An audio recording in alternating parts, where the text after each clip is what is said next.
ഞാൻ doctor Nisha എസ്തരൻ. Nisha's education ഹബിന്റെ പുതിയൊരു എപ്പിസോഡിലേക്ക് ഏവർക്കും സ്വാഗതം. മഹാത്മാഗാന്ധി യൂണിവേഴ്സിറ്റി ഇപ്പോൾ ഈ വർഷം ആദ്യമായിട്ട് BEdനുള്ള ആപ്ലിക്കേഷൻ സ്വീകരിച്ചു തുടങ്ങിയിട്ടുണ്ട്. 2024-26 2 വർഷത്തേക്കുള്ള BEdനുള്ള ആപ്ലിക്കേഷനാണ് തുടങ്ങിയിരിക്കുന്നത്. കഴിഞ്ഞ ദിവസം മുതൽ സ്റ്റാർട്ട് ചെയ്തിട്ടുണ്ട്. ഇന്ന് മുതൽ സൈറ്റ് ആക്റ്റീവായി അപ്ലൈ ചെയ്യാനായിട്ട് സാധിക്കുന്നുണ്ട്. 2 ആഴ്ചയാണ് സാധാരണ ആപ്ലിക്കേഷൻ സ്വീകരിച്ചു കഴിഞ്ഞാൽ നമുക്ക് അപ്ലൈ ചെയ്യാനായിട്ട് സാധിക്കുക. ലാസ്റ്റ് ഡേറ്റിന്റെ ഡീറ്റെയിൽസ് ഒന്നും കൂടുതലായി തന്നെ അതിനകത്ത് വന്നിട്ടില്ല. എങ്കിൽ തന്നെയും 2 ആഴ്ചയോളം സമയം ഉണ്ടാവാനാണ് സാധ്യത. നമുക്ക് അപ്ലൈ ചെയ്യുന്നതിനുള്ള 1-2 വീഡിയോസ് അതിനകത്ത് തന്നെ സൈറ്റിൽ അപ്ലോഡ് ചെയ്തിട്ടുണ്ട്. അത് നോക്കി നമുക്ക് കൃത്യമായിട്ട് ആപ്ലിക്കേഷന് കൊടുക്കാനായിട്ട് സാധിക്കുന്നതാണ്. ആപ്ലിക്കേഷൻ കൊടുക്കുന്നതിന് മുന്നേ കുറച്ച് കാര്യങ്ങൾ നമ്മൾ കൃത്യമായിട്ട് അറിഞ്ഞിരിക്കണം. എങ്ങനെയാണ് അപ്ലൈ ചെയ്യുന്നതെന്നും എന്താണ് നമുക്ക് അപ്ലൈ ചെയ്യാനായിട്ട് നമ്മുടെ ക്വാളിഫിക്കേഷൻ വേണ്ടത് എന്നൊക്കെയുള്ളത്. ആദ്യം മാർക്കിന്റെ കാര്യം തന്നെ പറയാം. 50% മാർക്ക് ഡിഗ്രിക്ക് നേടിയവർക്കാണ് അവരുടെ സബ്ജക്റ്റുമായിട്ട് റിലേറ്റ് ചെയ്തിട്ടുള്ള BEdന്റെ ഓപ്ഷണൽ സബ്ജക്റ്റ് സെലക്ട് ചെയ്ത് ആപ്ലിക്കേഷൻ കൊടുക്കാനായിട്ട് സാധിക്കുന്നത്. അതിന് പ്രധാനമായും ഈ 50% എന്നുള്ളതിന് 50%മോ അല്ലെങ്കിൽ അതിൽ കൂടുതലോ ആണ് ജനറൽ കാറ്റഗറിക്ക് വേണ്ടത്. SC/ST കുട്ടികൾക്ക് പാസ് മാർക്ക് മാത്രം മതിയാവും. പാസ്സായിട്ടുള്ളവർക്ക് SC/ST കാറ്റഗറിയിലുള്ളവർക്കാണെങ്കിൽ അപ്ലൈ ചെയ്യാൻ കഴിയും. ഇനി SC/BC എന്ന് പറയുന്ന ഒരു കാറ്റഗറിയാണ് അടുത്ത് വരുന്നത്. Socially and educationally backward community എന്ന് പറയുന്നത്. OBC എന്നൊക്കെ നമ്മൾ പറയുന്ന ജനറൽ ആയിട്ട് പറയുന്ന കാറ്റഗറികളൊക്കെ തന്നെ മിക്കവാറും എല്ലാം SC/BCയുടെ അകത്ത് വരുന്നുണ്ട്. നമ്മുടെ ആപ്ലിക്കേഷൻ ഫോമിന്റെ കൂടെ തന്നെ നമുക്ക് പ്രോസ്പെക്ടസ് അവൈലബിൾ ആണ്. അതിനകത്ത് SC/BC കാറ്റഗറിയിൽ വരുന്ന കാസ്റ്റുകളുടെ ഒരു ലിസ്റ്റ് കൊടുത്തിട്ടുണ്ട്. അവർക്ക് 3% മാർക്ക് ഇളവുണ്ട്. 47% മാർക്ക് ഉണ്ടെങ്കിൽ SC/BC കാറ്റഗറിക്കാർക്ക് അപ്ലൈ ചെയ്യാൻ കഴിയും. ഇനി അടുത്ത് OEC കാറ്റഗറിയാണ്. അതർ എലിജിബിൾ കമ്മ്യൂണിറ്റി എന്ന് പറയുന്ന സെക്ഷനിൽ വരുന്നവർക്ക് നമുക്ക് 5% മാർക്ക് ഇളവ് തരുന്നുണ്ട്. അപ്പൊ 45% മതി. അതുപോലെ എന്തെങ്കിലും ഡിഫറൻഷ്യലി ഏബിൾഡ് ആണെങ്കിൽ അവർക്കും 5% മാർക്ക് ഇളവുണ്ട്. 45% മാർക്ക് സ്കോർ ചെയ്ത് കഴിഞ്ഞാൽ നമുക്ക് അപ്ലൈ ചെയ്യാനായിട്ട് സാധിക്കുന്നതാണ്.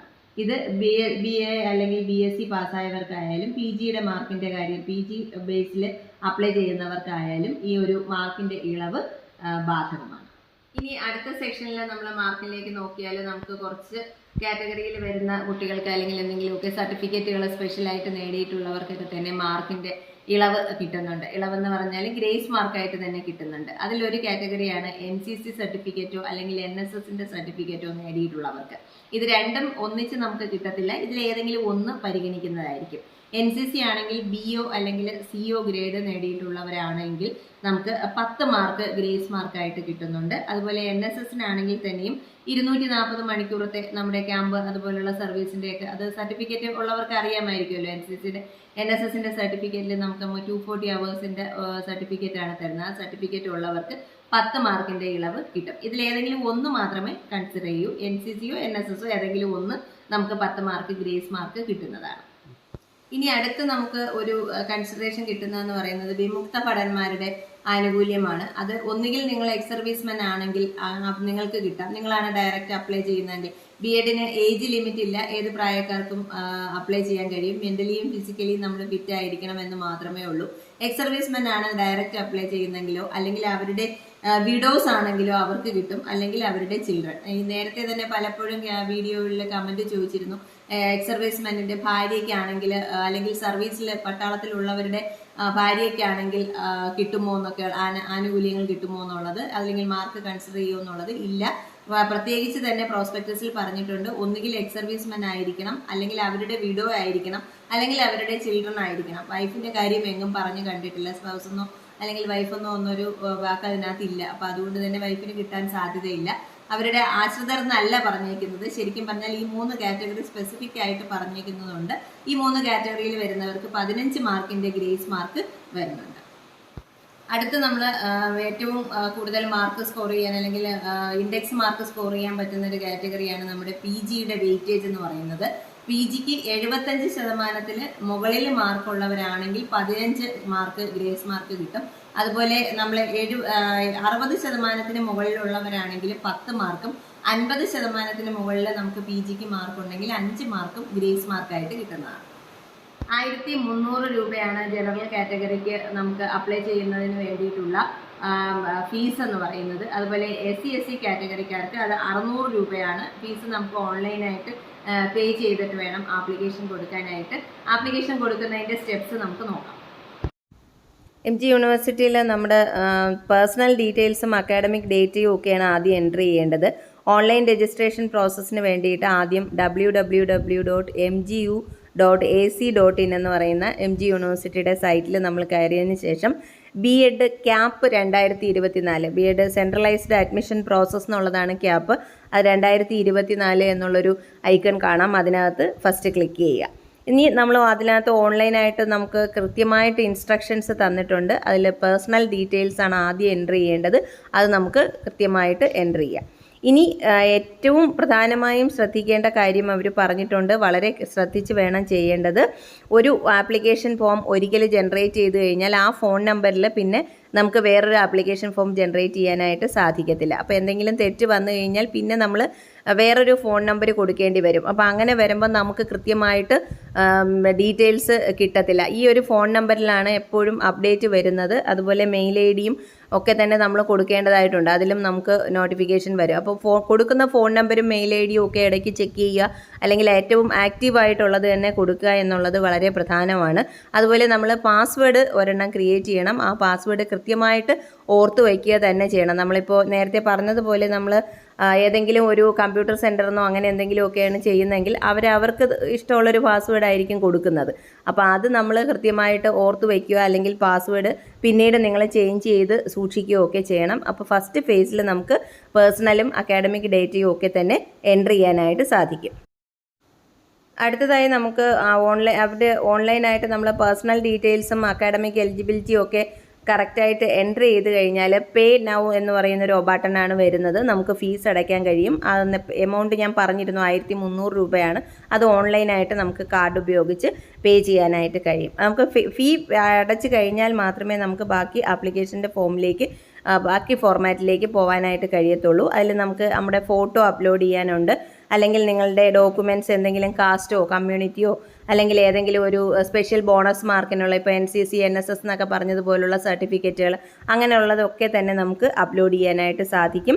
ഇനി ഇതെല്ലാം തന്നെ നമുക്ക് കറക്റ്റായിട്ടാണോ എൻട്രി ചെയ്തിട്ടുള്ളതെന്നുള്ളത് ഒന്ന് വെരിഫൈ ചെയ്യാനായിട്ട് ഒരു ഓപ്ഷനുണ്ട്. അത് വളരെ കൃത്യമായിട്ട് വെരിഫൈ ചെയ്തതിന് ശേഷം മാത്രം വേണം നമ്മൾ ഫൈനൽ സബ്മിഷനായിട്ട് കൊടുക്കാനുള്ളത്. ഇതിൻ്റെ കൺഫർമേഷൻ പേജ് നമ്മൾ പ്രിൻ്റ് ഔട്ട് എടുത്ത് സൂക്ഷിച്ച് വെക്കണം. പക്ഷേ അത് നമ്മൾ അയക്കാനോ അല്ലെങ്കിൽ ഓൺലൈനായിട്ട് വീണ്ടും സെൻഡ് ചെയ്യാനോ അതിൻ്റെ ഒന്നും ആവശ്യമില്ല. നമുക്ക് പേഴ്സണൽ അഡ്മിഷൻ ടൈമിൽ നമുക്ക് ഉപയോഗിക്കാൻ വേണ്ടിയിട്ട് നമ്മൾ ഈ ആപ്ലിക്കേഷൻ്റെ പേജ് എടുത്ത് സൂക്ഷിച്ച് വയ്ക്കുക. അതിന് നമുക്ക് ഓൺലൈനായിട്ട് തന്നെ അതിൻ്റെ യൂസർ ID പാസ്വേഡും ഒക്കെ കൊടുത്തു കഴിഞ്ഞാൽ പിന്നീട് ഇടയ്ക്കൊക്കെ നമുക്കിത് നോക്കണമെന്നുണ്ടെങ്കിൽ നോക്കാം. നമ്മൾ ഫൈനൽ സബ്മിഷൻ ചെയ്ത് കഴിഞ്ഞാൽ പിന്നീട് നമുക്കിതിൽ ചേഞ്ചസ് ഒന്നും വരുത്താൻ കഴിയില്ല. അത് അവസാനം ഒരു ദിവസം അലോട്ട് ചെയ്യാറുണ്ട്. പക്ഷേ അത് തന്നെ വളരെ ബുദ്ധിമുട്ടാണ് ആ ഒരു ടൈമിൽ നമ്മളിത് കയറി ചേഞ്ച് ചെയ്യുക എന്ന് പറയുന്നത്. അപ്പോൾ അതുകൊണ്ട് കഴിവതും യാതൊരു തെറ്റും വരാതെ തന്നെ നോക്കാനായിട്ട് ശ്രമിക്കുക. ഇത്രയാണ് അതിൻ്റെ ഒരു പ്രോസസ്സ്. നോർമലി നമ്മൾ ചെയ്യുന്നത് പോലെ തന്നെ എല്ലാ ഓൺലൈൻ ആപ്ലിക്കേഷൻ കൊടുക്കുന്നത് പോലെ തന്നെ നമ്മുടെ ഫോട്ടോസും ഒപ്പും ഒക്കെ കൊടുത്തിട്ട്